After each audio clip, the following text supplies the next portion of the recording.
Humarang si Makmak na mga tauhan nga ng kanyang kalaban dahil nais nitong pahinain ang kanyang kanang kamay matapos nga makita na ito ang mas malakas kumpara doon sa kaliwa dahil nais makasigurado ng kanyang mga kalaban na hindi makakarating itong si Makmak. Ngunit sa kabila ng nangyari sa kanya ay talaga namang pupunta pa siya para matuloy lamang ang rematch dahil ayon sa kanya hindi niya bibiguin ang kanyang pangako at ang mga turo ng kanyang lolo Doming ay hindi niya sasayangin. Kaya naman sa pagkakataong yun ay nag-aalala ang kanyang mga kaibigan kung anong mangyayari sa kanya sa loob ng ring.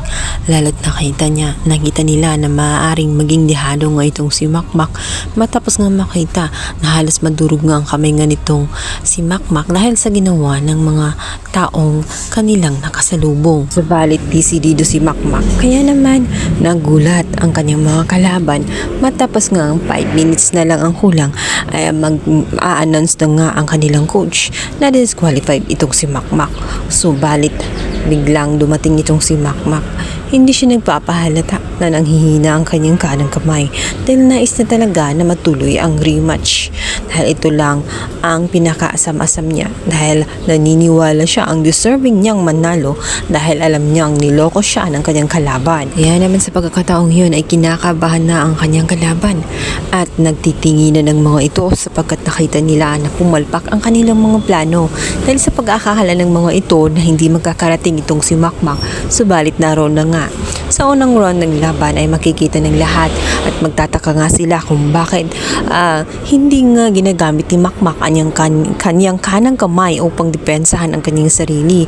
Nagtaka din ang kanyang lolo Doming kung bakit ganoon, lalong-lalo na at puspusan ang kanilang training. Nakapaniwala ang kanyang lolo kaya naman hindi siya mapakali at agad niyang pinuntahan ang kanyang mga kaibigan.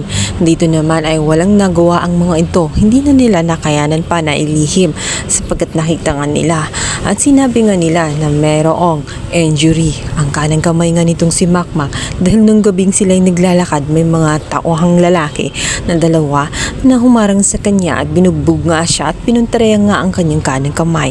Maaaring ang may kagagawan nga nito ay walang iba kundi ang kanyang kalaban dahil alam nito na malakas ang kanyang kanang kamay at ito ang magpapatalo sa kanya. Halos matumba na nga itong si Makmak matapos nga mapuruhan ang kanyang tiyan matapos nga hindi niya makayanan na depensahan ang tiyan gamit ang kanyang kanang kamay. Nandito na nga pumasok sa loob ng ring itong si Lolo Doming upang kausapin ang kanyang apo na itigil na nga ang naturang laban baka kung ano pa ang mangyari sa kanya. Subalit si Makmak ayaw niya na pigilan siya ng kanyang lolo sapagkat ito na ang kanyang nakikitang tsansa. Ito na ang pagkakataon na makilala siya sa boxing. Kaya naman kahit na mahirapan siya ay hindi siya susuko at hindi siya mag-give up. Lalaban pa rin siya para sa tagumpay na nag-aantay para sa kanya. Walang nagawa si Lolo Doming kundi palakasin na lamang at patibayin ang loob niya sa kabila ng kanyang mahirap na sitwasyon. Iniisip na lamang ni Lolo Doming na isipin na lamang niya ang kanyang kanang kamay at ang kanyang ina na kahit na nahihirapan ay patuloy pa ring lumalaban. Ito ang magiging dahilan kung bakit mas maging malakas ito sa kabila ng nangyaring injury.